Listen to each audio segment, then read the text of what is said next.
Hello student, स्वागत है आप सभी का सारन गुरु के डिजिटल प्लेटफॉर्म पे। मैं गौरव सिन्हा, आपका केमिस्ट्री टीचर। जैसा कि पिछले वीडियो में हमने कोऑर्डिनेशन नंबर और डेंसिटी के बारे में बोला था कि इस वीडियो में हम लोग डिस्कस करेंगे। आज आपके सामने हम लोग डेंसिटी ऑफ मटेरियल्स या डेंसिटी ऑफ एक यूनिट सेल का, पार्टिकल्स का, सब्सटेंस का और उसके कोऑर्डिनेशन नंबर पे कौन कौन से स्ट्रक्चर को हम लोग डिटरमाइन कर सकते हैं, निर्धारित कर सकते हैं, उसके बारे में हम लोग आज इस वीडियो में देखेंगे। डेंसिटी का मतलब क्या होता है, पहले हम लोग बात करते हैं कि डेंसिटी का जो मतलब आपने पढ़ा है कि डेंसिटी का मतलब होता है द्रव्यमान बटा आयतन। लेकिन अगर रियल मीनिंग की बात करें तो डेंसिटी का मतलब क्या होता है, तो डेंसिटी का मतलब होता है, जो ये वर्ड बना है, ये वर्ड बना है डेंस से। डेंस का मतलब होता है घनापन, जिसको हम लोग हिंदी में अगर देखें तो इसको हम लोग बोलते हैं घनत्व। घनत्व का मतलब कि घने होने की जो गुण को बताता है, उसको क्या बोलते हैं, घनत्व बोलते हैं। तो घना कब होगा, तो जो घना होगा, घना होने के लिए क्या होना होगा, नज़दीक होना होगा। तो जो कण जितने नज़दीक होंगे उनका डेंसिटी यानी कि घनत्व उतना ही ज़्यादा होगा। तो इंटरमॉलिक्यूलर स्पेस जितना कम, डेंसिटी उतना ही ज़्यादा। ठीक है, तो जितना घना इंटरमॉलिक्यूलर स्पेस कम होगा यानी कि कम से कम आयतन में ज़्यादा द्रव्यमान ऑक्युपाई करेगा, निर्धारित करेगा। इसका मतलब क्या हुआ कि कम द्रव्यमान में ज़्यादा से ज़्यादा अगर द्रव्यमान रखेगा तो उसका डेंसिटी क्या हो जाएगा, हाई होगा। इसीलिए ये फॉर्मूला बनाया गया कि द्रव्यमान बटा आयतन को हम लोग क्या बोलते हैं, घनत्व बोलते हैं। जबकि घनत्व जो है वो किसको बताता है, तो घनत्व बताता है इंटरमॉलिक्यूलर स्पेस को। जितना कम घनत्व होगा इसका मतलब कि इंटरमॉलिक्यूलर स्पेस यानी कि अंतर आणविक जो दूरी होगी उतनी ही ज़्यादा होगी। ठीक है, फिर अब हम लोग इस चैप्टर के लिए बात करते हैं तो इस चैप्टर में भी वही फॉर्मूला हम लोग लगाएंगे, द्रव्यमान बटा आयतन। लेकिन चूंकि हम लोग एक यूनिट सेल है, सब्सटेंस है, पदार्थ है, उसका घनत्व निकालेंगे। उसमें जो यूनिट सेल होंगे, तो यूनिट सेल तो आपको ये बात पता है कि यूनिट सेल में हम लोग कैसे निकालते हैं। तो यूनिट सेल के कई सारे टाइप्स हैं। सिंपल यूनिट सेल है, फेस सेंटर्ड यूनिट सेल है, बॉडी सेंटर्ड यूनिट सेल है। यानी कि अलग अलग अगर यूनिट सेल का निर्माण करता है वो पूरा पदार्थ, तो इसका मतलब कि उसका घनत्व भी क्या होगा, अलग अलग होगा। इसलिए इस चैप्टर में हम लोग घनत्व के बारे में स्पेशली देखते हैं। तो डेंसिटी ऑफ मटेरियल क्या हो गया, इस चैप्टर के लिहाज से अगर बात करें तो किसी क्रिस्टल के प्रति यूनिट सेल के कोर की लंबाई यानी कि एज लेंथ तथा कणों की संख्या द्वारा ज्ञात बीमा के आधार पर घनत्व की गणना की जा सकती है। ठीक है, तो किसी क्रिस्टल के लिए प्रति यूनिट सेल के एज लेंथ तथा कणों की संख्या द्वारा ज्ञात बीमा यानी कि जो वैल्यू आपको दिया गया है उसके आधार पर घनत्व का निर्धारण किया जा सकता है।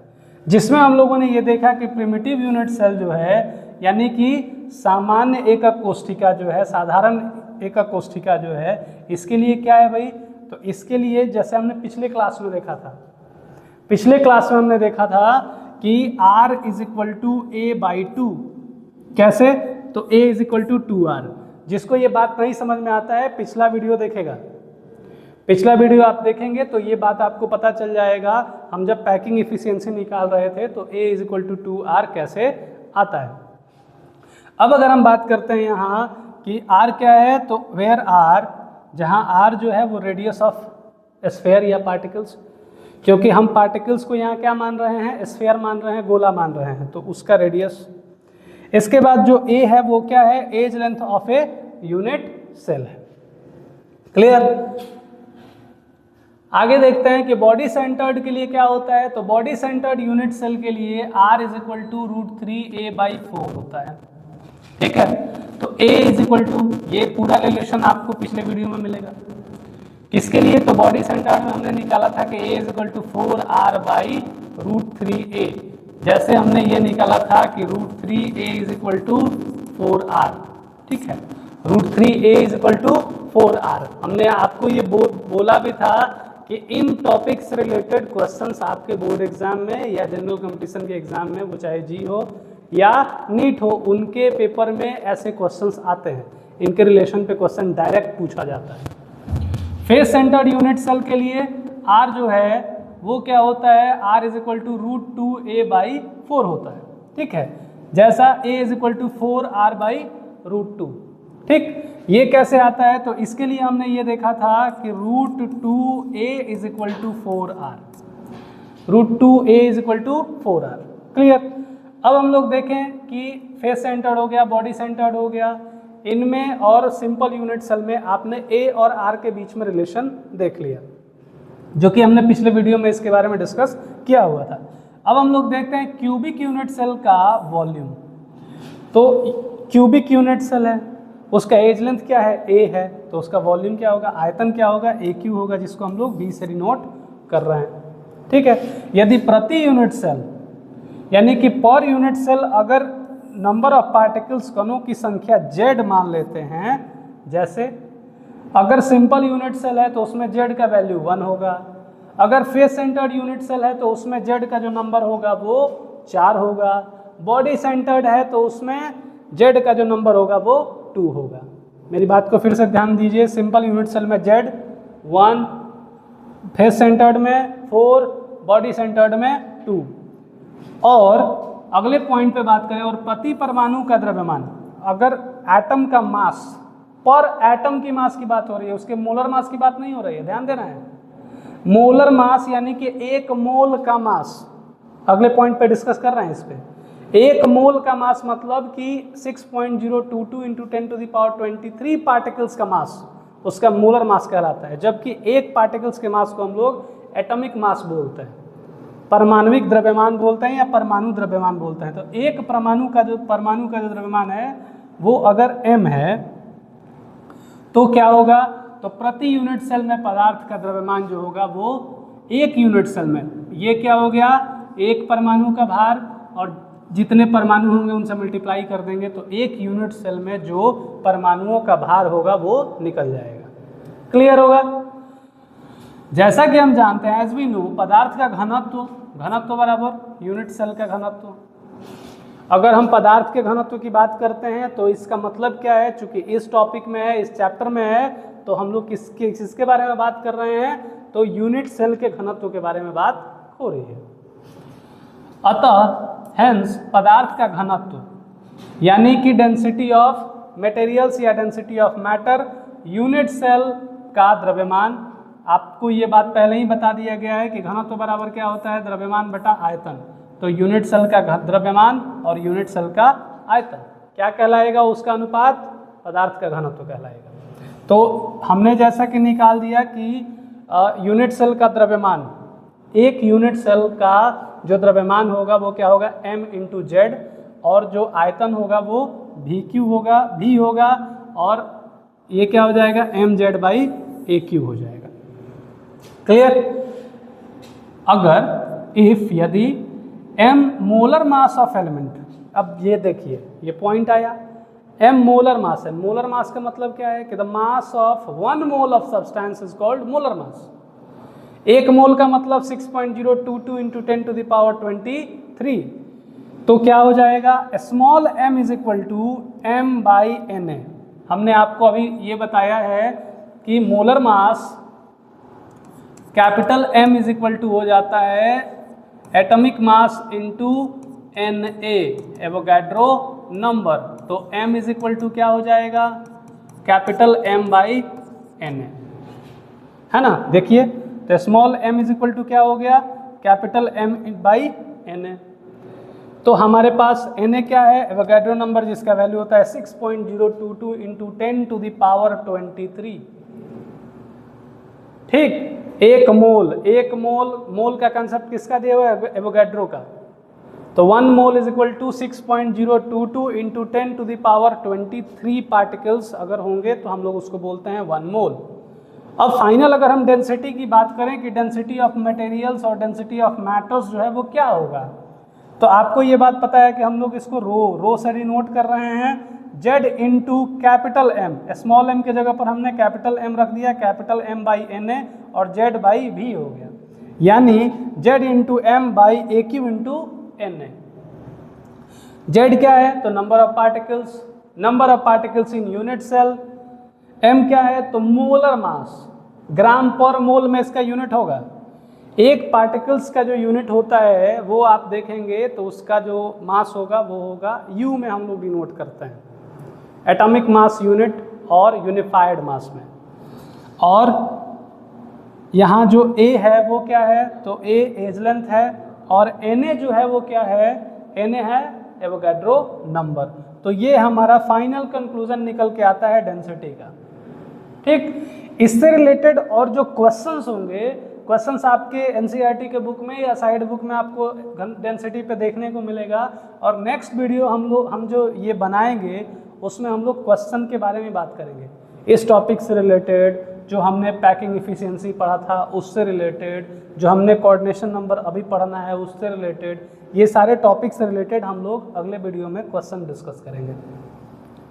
उम्मीद है कि ये बात समझ में आ गया होगा कि रो इज इक्वल टू, यानी कि density is equal to Z into M by भी इंटू Na, यानी Z into M by AQ into Na। कैसे आया? मतलब ये है कि किसी एक यूनिट सेल में जितने पार्टिकल्स होंगे उनका नंबर और उसका मास, तो क्या हो गया? टोटल मास और बाई टोटल वॉल्यूम। तो वॉल्यूम क्या हो जाएगा? एक यूनिट सेल का वॉल्यूम जो होता है वो AQ होता है, तो मास बाई वॉल्यूम क्या बोलते हैं? डेंसिटी बोलते हैं। अब हम लोग बात करेंगे coordination number in crystals. Coordination number हम लोग पिछले वीडियो में भी और पिछले क्लासेस में हमने देखा था कि जब हम क्लोज पैकिंग पढ़ रहे थे तो क्लोज पैकिंग में हमने कोऑर्डिनेशन नंबर के बारे में डिस्कशन किया हुआ था कि कोऑर्डिनेशन नंबर 2 हो गया तो क्या हो गया, 6 हो गया तो क्या हो गया, 8 होगा तो किस में होगा, 12 होगा तो किस में होगा। तो कोऑर्डिनेशन नंबर हमने देखा है। कोऑर्डिनेशन नंबर के बेस पे हम लोग स्ट्रक्चर को, यानी कि ज्योमेट्री को हम लोग डिसाइड कर लेते हैं मोटे मोटे तौर पे। अगर ये क्लियर बात नहीं होता है, अगर और ज़्यादा कोऑर्डिनेशन नंबर पे हम लोग स्ट्रक्चर को डिटरमाइन करते हैं एग्जैक्टली तरीके से, तो उसके लिए एक अलग से टॉपिक हम लोगों को रेडियस रेशियो पढ़ना पड़ता है। लेकिन फिलहाल कोऑर्डिनेशन नंबर जो है, इससे मोटे मोटे तौर पे हम लोगों को एक आइडिया मिल जाता है कि कोऑर्डिनेशन नंबर अगर किसी यूनिट सेल का ये है तो ये उस पार्टिकल्स का अगर कोऑर्डिनेशन नंबर ये है तो उसमें किस तरह के यूनिट सेल बनेंगे और किस तरह का स्ट्रक्चर उसका होगा, उसके क्रिस्टल्स का। तो the number of the nearest neighbour of any constituent particles, यानी कि किसी क्रिस्टल में नियत कण लगाना जरूरी है कि निकटतम पड़ोसी कणों की संख्या उसकी क्या कहलाएगी? समन्वय संख्या या कोऑर्डिनेशन नंबर कहलाता है। तो यहाँ पे देखते हैं नियत संख्या हमने बीच वाले को मान लिया, तो ये हो गया कोऑर्डिनेशन नंबर 1 और 2, यानी यहाँ पे कोऑर्डिनेशन नंबर कितना है? 2 है। ठीक, अगर हम लोग इसका नियत संख्या मान लें और इस फिगर को 3 लेयर में बनाया जाए तो ज़्यादा बेस्ट रहेगा। अगर हम यहाँ पे नियत संख्या मान लेते हैं तो इसका कोऑर्डिनेशन नंबर ये कितने को टच कर रहा है? जिसने को टच करेगा वही उसका पड़ोसी नेबरिंग पार्टिकल्स होगा। 1 2 3 4, कोऑर्डिनेशन नंबर कितना हो गया इसका? 4 हो गया। इसके बारे में डिस्कस पिछले वीडियो में या हम लोग जब क्लोज पैकिंग पढ़ रहे थे तो ये टॉपिक का हम लोग डिस्कशन कर चुके हैं। अगर इस टाइप के स्ट्रक्चर में हेक्सागोनल क्लोज पैकिंग को अगर देखा जाए तो नेबरिंग पार्टिकल्स 1 2 3 4 5 6, यानी इसका कोऑर्डिनेशन नंबर कितना हो गया? 6 हो गया। तो उम्मीद है कि ये कोऑर्डिनेशन नंबर आपको समझ में आ गया होगा। अब कोऑर्डिनेशन नंबर के बेस पे हम लोग कोऑर्डिनेशन नंबर के बेस पे अगर देखें तो हम लोग इसका ज्योमेट्री स्ट्रक्चर एक मोटे मोटे तौर पे एक आइडिया हम लोग लगा सकते हैं। लेकिन ध्यान ये देना है, क्या ध्यान देना है? तो आयनिक क्रिस्टल में होता क्या है? अगर आयनिक क्रिस्टल है, अगर आपके क्रिस्टल्स के कॉन्स्टिट्यूएंट आयंस हैं तो उस केस में क्या होगा? धनायन के परितः ऋणायन की संख्या, ध्यान देना है, धनायन के परितः ऋणायन की संख्या, यानी कि ये है पॉजिटिव चार्ज, उसके बगल में जो नेगेटिव चार्ज होगा उसके बगल में जो निगेटिव चार्ज होगा, उसके बगल में जो निगेटिव चार्ज होगा, अब यहाँ पे प्लस चार्ज है, यहाँ पे प्लस चार्ज है, यहाँ पे प्लस चार्ज है और यहाँ पे भी प्लस चार्ज है। लेकिन अगर हम कोऑर्डिनेशन नंबर की यहाँ पे बात करें तो कोऑर्डिनेशन नंबर क्या बोलेंगे, प्लस वाले के रेस्पेक्ट में कोऑर्डिनेशन नंबर जो है वो क्या होगा, 4 होगा। कौन कौन, तो ये वाला 1 2 3 4, यानी कि प्लस के अराउंड, ठीक ना, चारों तरफ जो है प्लस के अराउंड हम लोग क्या देखेंगे, माइनस को देखेंगे, और माइनस के अराउंड क्या देखेंगे, प्लस को देखेंगे। तो यही लाइन बोला गया है कि धनायन के परितः ऋणायन की संख्या तथा ऋणायन के परितः धनायन की संख्या इसके कोऑर्डिनेशन नंबर को व्यक्त करता है।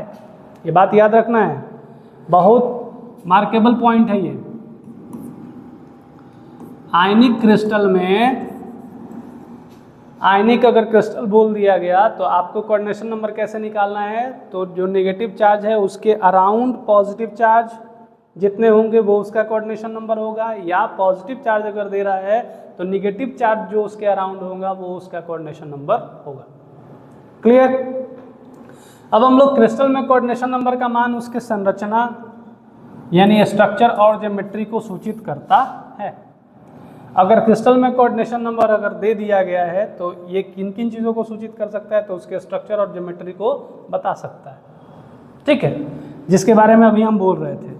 कोऑर्डिनेशन नंबर अगर 2 है तो उसका ज्योमेट्री जो होगा वो क्या होगा, ज्योमेट्री और स्ट्रक्चर लीनियर होगा, स्ट्रेट लाइन में होगा। अगर 3 है तो ये क्या होगा, ट्रायंगुलर हो जाएगा। अगर 4 है तो टेट्राहेड्रल होगा, स्क्वायर प्लेनर होगा। टेट्राहेड्रल स्क्वायर प्लेनर के बारे में आपको केमिकल बॉन्डिंग में क्लास 11th में बताया गया होगा। ट्रायंगुलर के बारे में बताया गया होगा, लीनियर के बारे में भी बताया गया होगा, ऑक्टाहेड्रल के बारे में भी आपको बताया गया होगा कि ऑक्टाहेड्रल कैसे बनता है। ठीक, ऐसे मोटे मोटे तौर पे हम एक आइडिया दे देते हैं आपको इसके स्ट्रक्चर का। अगर 8 कोऑर्डिनेशन नंबर है तो BCC होगा, अगर 12 है तो फेस सेंटर्ड होगा या हेक्सागोनल क्लोज पैकिंग होगा। क्लियर, ये ध्यान रखना है। कोऑर्डिनेशन नंबर 2 तो लीनियर, 3 तो ट्रायंगुलर, 4 तो टेट्राहेड्रल या स्क्वायर प्लेनर, 6 तो ऑक्टाहेड्रल, 8 तो बॉडी सेंटर्ड और 12 होगा तो FCC या HCP होगा। समझ में आ रहा है बात। अब हम लोग स्ट्रक्चर के बारे में देख लेते हैं कि ये हो गया हमारा लीनियर स्ट्रक्चर।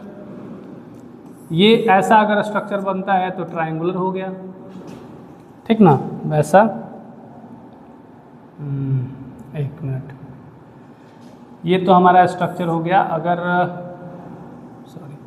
अगर कोई पॉइंट है ऐसे, ये लीनियर हो गया।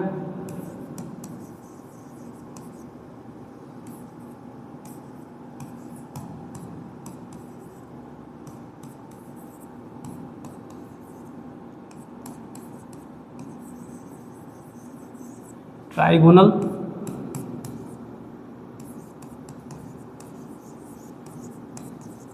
या ट्रायंगुलर हो गया। ए है, बी बी बी, आप देखिएगा एकदम स्क्वायर ऐसे बनेगा, इसका तो ऐसे बनता है ट्रायंगुलर। तो ये हो जाएगा स्क्वायर प्लेनर।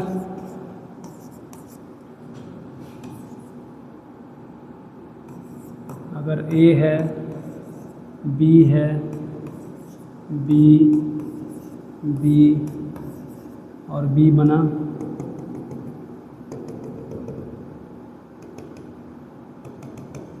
तो ये हो जाएगा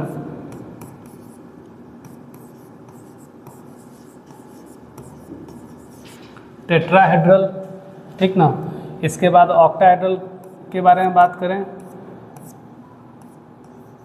बी बी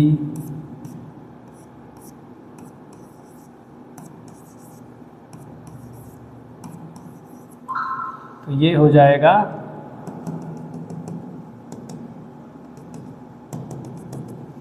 ऑक्टाहेड्रल। अब इसमें क्या होता है कि ऑक्टाहेड्रल आपको ऐसे देखने को मिलेगा, सारे पॉइंट से ऊपर से पूरा एक पिरामिड जैसा ऊपर और एक पिरामिड नीचे। ये हो गया आपका ऑक्टाहेड्रल यानी कि अष्टफलकीय, ये हो गया चतुष्फलकीय, ये स्क्वायर प्लेनर, ठीक ना, ये ट्रायंगुलर, और वो लीनियर यानी कि जिसको रैखिक बोलते हैं और इसको कोणीय बोलते हैं। ठीक, तो उम्मीद है कि आपको ये जो टॉपिक है कोऑर्डिनेशन नंबर और डेंसिटी समझ में आया होगा। अब हम लोग अगले वीडियो में इन अभी तक जितने हम लोगों ने पढ़ाई किया है इस टॉपिक से रिलेटेड, उन टॉपिक से हम लोग अब क्वेश्चन को डिस्कस करेंगे। ठीक है, मिलते हैं अगले वीडियो में क्वेश्चन के साथ। तब तक आप पिछला सारा वीडियो देख लीजिएगा, रिवीजन कर लीजिए, क्वेश्चन के लिए रेडी रहिए। Okay, thank you.